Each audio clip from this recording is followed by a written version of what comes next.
चरणों में प्रणाम। समस्त गुरुजन, धर्म प्रेमी सज्जनों, माताओं तथा बहनों, आप सबों के चरणों में भी मेरा बारंबार प्रणाम है। सचमुच में आप लोग बहुत बड़े पुण्यात्मा हैं। संत वाणी कभी मिथ्या नहीं होती।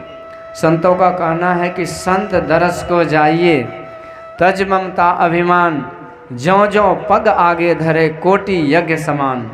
आप लोगों ने बहुत सारे यज्ञों को पुण्य को प्राप्त किए हैं, इसमें कोई संशय नहीं है।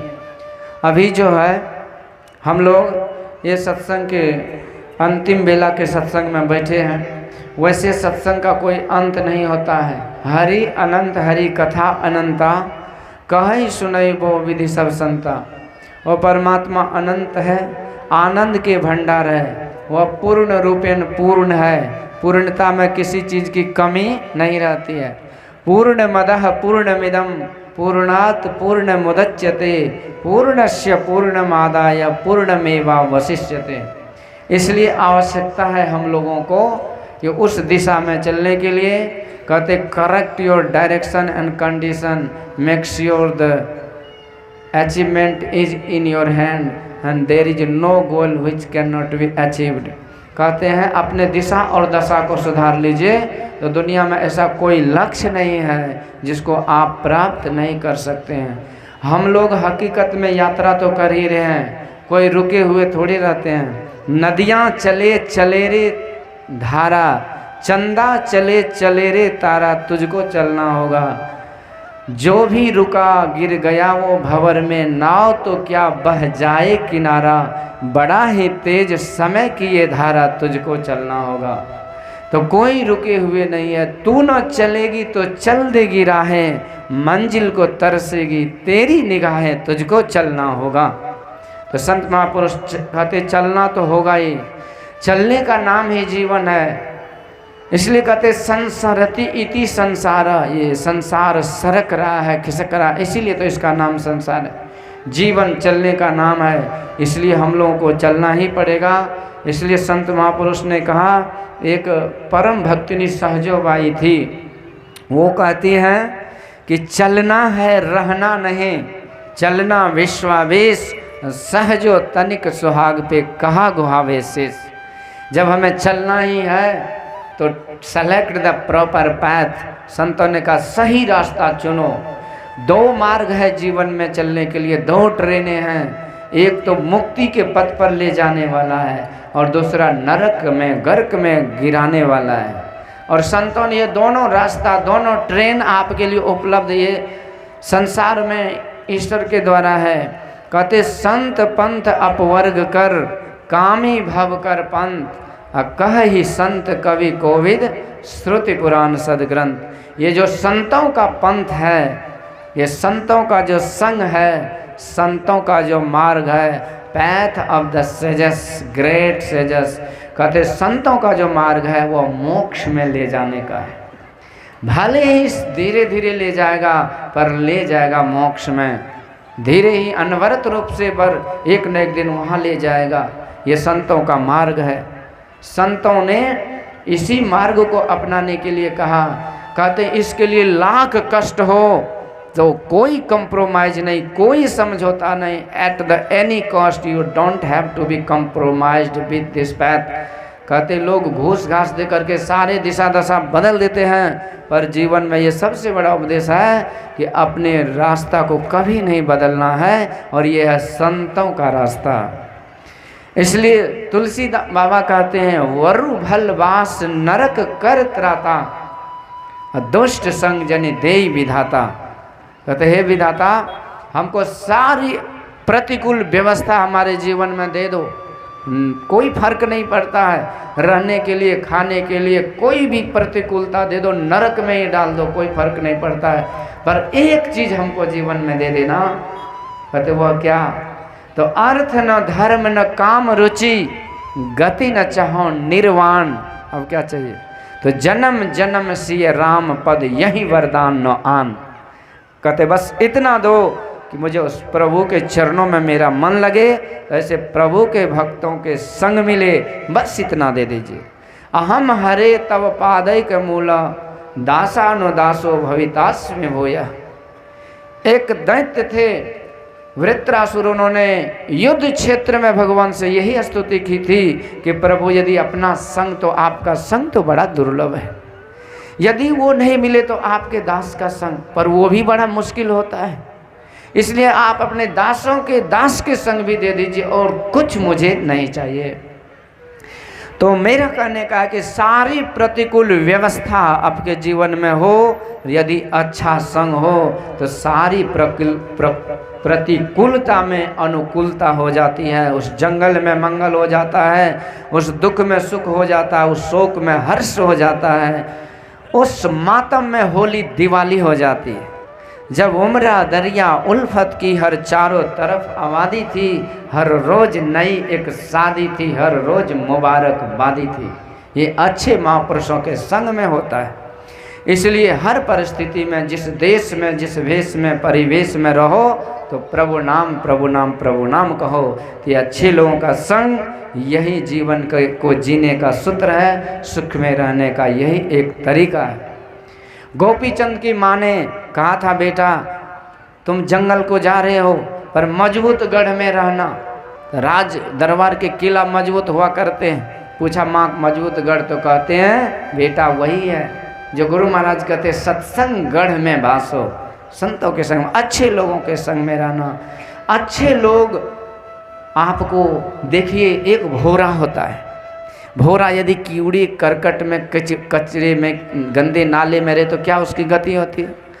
उसका कोई अस्तित्व नहीं है, कब कौन कुचल दे, कहाँ चला जाए, किस गड्ढक में पड़ा रहे, कोई पूछने वाला होता है क्या? पर वही भोरा जब गुलाब के पुष्प में, कमल के पुष्प पर बैठता है तो माली आते हैं, उस पुष्प को तोड़कर प्रभु के चरणों में समर्पित करते हैं। और उस तरह से वो भोरा, जिसको उस प्रभु से मिलन दुर्लभ था, पर अच्छे संग के कारण वो प्रभु के चरण का स्पर्श करके अपने जीवन को धन्य कर लेते हैं। श्री सद्गुरु। इसलिए भगवान कहते हैं, सबरी माँ प्रथम भक्ति है संतों का संग। जीवन में कोटि जतन करी करी मुआ, यह मन दहो दिशि जाए। तो राम नाम रोक्या रे नाही आन उपाय। दूसरा कोई उपाय नहीं है इस मन को समेट करके भक्ति में लगाने का अलावा संतों के संग के। इसलिए बस जीवन का यही सूत्र है कि अच्छे लोगों का हम संग करें। और ये एक भक्ति है, पर एक ही भक्ति में आप विचार करके गहराई से देखिए तो 9 भक्ति समाहित है। संत का की परिभाषा में जाइए तो संत अनंत है, संत की महिमा अपरंपार है। और ऐसे संत अच्छे अच्छे लोगों का संग करेंगे तो संतों के संग में विवाह, शादी, नाच नटंगी, सिनेमा थिएटर की बात थोड़ी होती है। संतों के संग में तो कथा प्रसंग ही होगा। जो भी बोलेंगे, कहो सो नाम, सुनो सो सिमरन, खाओ पियो सो सेवा। हर चीज में उसकी भक्ति आपको मिलेंगे। आप भोजन करते तो नमक बोलते, संत महापुरुष राम रस बोलते हैं। आप कुछ करते हैं तो हर चीज में आओ भाव परिभाव, हर चीज में उस प्रभु का नाम से हमें जोड़ता है। उसी संत के संग में रहने से प्रभु की महिमा को सुनते हैं तो हमारे मन में तो जिज्ञासा होती है कि जिस प्रभु की इतनी बड़ी महिमा है, जिसकी इतनी बड़ी कृपा हमारे ऊपर है, तो हम क्यों ना उसकी प्राप्ति करें। मुझे तुमने दाता बहुत कुछ दिया है, तेरा शुक्रिया है, तेरा शुक्रिया। तो क्यों ना उनकी शुक्रिया अदा करें। तो कैसे करें? तो संत लोग कहते हैं जप लो, जुक्ति लेते हैं। माँ सबरी के बारे में देखिए, माँ सबरी एक जन्म में खिखिरनी थी, संतों का जूठन खाती है। प्रॉफिट देखिए तो राजकुमारी बन गई। आप बहुत कुछ दान पुण्य करते हैं। अब मान लीजिए हमारे ओम प्रकाश बाबू बहुत सारे दान मंदिरों में, ट्रस्टों में जहाँ तक कर सकते थे, पर ये ज्ञान यज्ञ कराए तो इसका क्या महत्व है? आप धन दीजिएगा, धन मिलेगा, मकान दीजिएगा, मकान मिलेगा, कपड़ा दीजिएगा, कपड़ा मिलेगा, और दवाई दीजिएगा, पानी दीजिएगा, भोजन दीजिएगा, जो दीजिएगा वो मिलेगा, ये 100% श्योर है। परंतु क्या चीज़ दीजिएगा कि सुंदर मनुष्य चोला मिलेगा? तो यही है सत्संग भजन। ये भक्ति भजन करने से ही ये चोला मिलता है, संतों के संग। आज वो खिकिरनी बन गई राजकुमारी, दुनिया में इससे बड़ा लाभ क्या हो सकता है? और राजकुमारी बन के जब सत्संग करी तो बन गई माँ सबरी, और माँ सबरी बन के जब सत्संग करी तो तजी योग पावक देह हरिपद लीन भई जान फिरे। वो परम प्रभु परमात्मा के उस चरण में, उस लोक में चली गई जहाँ सपने में भी दुख, अशांति, वियोग, क्लेश, पाप, ताप, संताप कुछ भी नहीं होता है। सदैव बसंत ऋतु बहार होता है। ये संग का प्रभाव है। एक जन्म में एक राजा थे भरत, जिसके नाम से हमारे देश का नाम भारतवर्ष पड़ा। बहुत बड़े सम्राट थे, सब राजाओं के राजा। चौथे पन में वो गंडकी नदी के तट पर जाते हैं, आश्रम, पुनः आश्रम में तप करने के लिए। ये दिखाते हैं हमारे पूर्वज जिसके घर में हम रहते हैं, जिस देश में, वो ऋषि थे, वो तपस्वी थे। पर हम लोग को शर्म आती है सत्संग भजन करने में। बाकी चीज़ में कोई शर्म नहीं होता है, पर संत महापुरुष का तो इसमें शर्म यदि नहीं करिएगा तो आपको शर्मिंदगी नहीं झेलनी पड़ेगी। क्योंकि आपके पास जो इज्जत परमात्मा ने दिया, वो इज्जत दुनिया में किसी को नहीं मिला है। क्योंकि मनुष्य शरीर का मतलब ही कि हम इज्जत में हैं। यदि हम इस शरीर के द्वारा परमात्मा के कथा सत्संग में जाकर के उनकी इज्जत को बढ़ाएंगे तो हमारा इज्जत बरकरार रहेगा। श्री सतगुरु। एक भिखारी राजा के पास आता है, ठंडी था, कांप रहा था। राजा ने एक चादर दिया, भिखारी की ठंडी चली गई। पर कुछ दूर गया भिखारी तो नाक में जो गंदगी था उस चादर से पोंछ लिया। राजा को गुस्सा आई, कहते मंत्री जी इससे चादर छीन लो, अब भोटिया उड़ा के 4 डंडा दे के भगो इसको, चादर का अधिकारी ने। इसी तरह परमात्मा ने अनमोल शरीर दिया, पर इससे हम भक्ति भजन करें, ये शरीर बार बार मिलता रहेगा। मेरा कहने का मतलब है कि राजा भरत को चौथे पन में जब जंगल गए तप करने तो एक मृगा से संग हो गया। दुर्भाग्य से इसका मन भक्ति भजन से छूटकर मृगा के संग लग गया। इस कारण से थोड़े समय के लिए मृगा शरीर में गया। पर देखिए वो संग का प्रभाव कि मृगा को भरत जैसे तपस्वी का संग मिला। वो मृगा राजा रहुगण बन गए, राजा रहुगण। अब भरत जी फिर उसके पीछे गए, जर भरत बन के गए और रहुगण को भावाटवी का उपदेश दे करके, दिव्य ज्ञान का उपदेश दे करके उस राजा रहुगण का परम कल्याण कर दिए। तो ये संतों का संग अच्छा मार्ग है, इसको सेलेक्ट करेंगे, इसको चुनेंगे, सदाचारमय जीवन रहेगा, जीवन में सुधार होगा। तो कहे कबीर निज रहने समारे, सदा आनंद रहे नर नारी। तो उसी गति को हम प्राप्त करेंगे जिस शुभ गति में माँ सबरी गई। तो माँ सबरी की गति को प्राप्त करेंगे। भगवान कहते न तद भाष्यते सूर्यो न शशांको न पावक, यद गत्वा न निवर्तन्ते तद धाम पर मम मम। अर्जुन मेरा ऐसा धाम है कि जहाँ पर कुछ भी नहीं और सारे कुछ, सारे आनंदों का खजाना है। कबीर साहब कहते मेरे प्रिय प्रियतम का घर सुन लो कैसा है, सखिया वा घर सबसे न्यारा, जहाँ पूरन पुरुष हमारा। कहाँ उस देश की बतिया जहाँ नहीं होते दिन रतिया, वहाँ गम काल की नाई नहीं ता धूप ओछाई। तो बाहर है जीवन में सदैव अनादि अनंत परमात्मा को प्राप्त करके ये जीव अजर अमर अविनाशी परमात्मा को प्राप्त कर लेता है। तो फिर सपने में भी इसे दुख नहीं होता है। पर इसका ये भी मतलब नहीं है कि हम जब प्राप्त कर लेंगे तभी हम सुखी होंगे। अरे चलने मात्र से, चिंतन मात्र से, जस कतिय तस होत नहीं जैसे तैसा सोए, कहत सुनत सुख उपजे और परमारथ होए। चिंतन मात्र से आपको सुख मिलना प्रारंभ हो जाएगा। उस मार्ग पर जितनी मात्रा में चलेंगे उतनी मात्रा में सुख के सिंधु में समाते जाएंगे। और जीवन में ये भक्ति क्या है, ये टिकट है, इस टिकट को ले लीजिए तो परमात्मा की कृपा से मनुष्य शरीर रूपी ट्रेन मिलेगा और इस ट्रेन पर बैठे जाइए। ये ट्रेन बार बार मिलेगा जब तक कि यात्रा परमात्मा तक पूरी न हो जाती। तो आगे हम लोग विशेष रूप से बाबा से सुनेंगे, पर 2 मिनट आप लोग रुक जाइए। हो मैंने सारे सहारे छोड़ दिए, मैंने सारे सहारे छोड़ दिए, एक तेरा सहारा बाकी है। मैंने सारे सहारे छोड़ दिए, सब कोई ताली।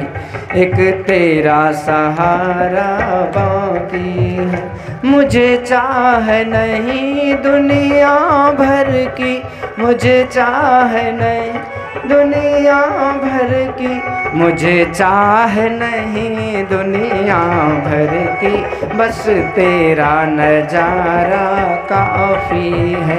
मैंने सारे सहारे छोड़ दिए, एक तेरा सहारा बाकी है।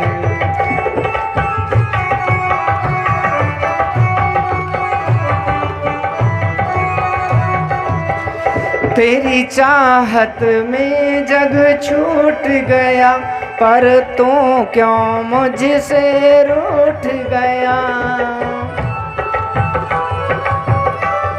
ओ तेरी चाहत में जग छूट गया, पर तू क्यों मुझसे रूठ गया।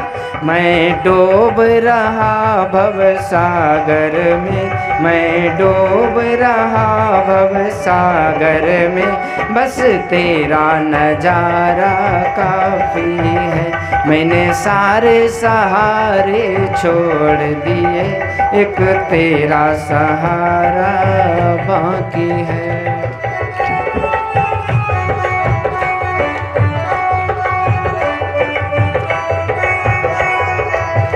मैंने तेरे लिए है जोग लिया, मैंने तेरे लिए है, और छोड़ जगत का भोग दिया, और छोड़ जगत का भोग दिया। मैंने तेरे लिए है जोग लिया, और छोड़ जगत का भोग दिया।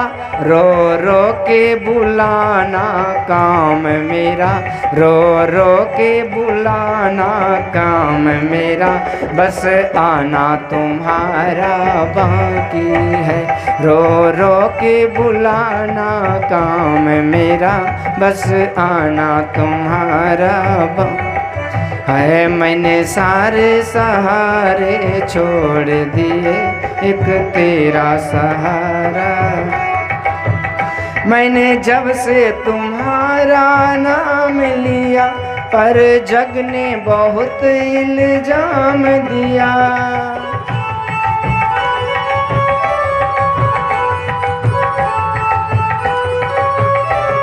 ओ मैंने जब से तुम्हारा नाम लिया, पर जग ने बहुत इल्जाम दिया।